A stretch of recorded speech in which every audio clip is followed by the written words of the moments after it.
এক শিকারীর পাতা জালে এক হরিণ ধরা পড়ল, কিন্তু হরিণ জোরে লাফ দিয়ে জাল ছিঁড়ে পালাতে চাইলে শিকারী তীর মেরে তাকে মেরে ফেলল এবং দড়ি দিয়ে বেঁধে বাড়ির পথে রওনা হলো।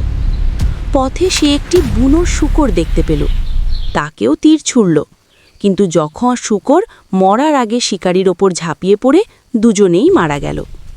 কিছুক্ষণ পর এক বাঘ এসে দেখে হরিণ, শূকর আর শিকারী তিনটে মৃতদেহ। সে ভীষণ খুশি হলো, ভাবল সব এখন না খেয়ে জমিয়ে রাখি, আজ ধনুকের ছিলা খেয়েই চলবে। বাঘ ধনুকের তার কামড়াতে শুরু করল। হঠাৎ তার ছিঁড়ে যেতেই ধনুকের কাঠের মাথা তীব্র গতিতে উঠে গিয়ে তার মাথায় ঢুকে গেল। সেখানেই বাঘের মৃত্যু হলো। বন্ধুরা, লাইক দাও, কমেন্ট করো, সাবস্ক্রাইব করে পাশে থাকো প্লিজ।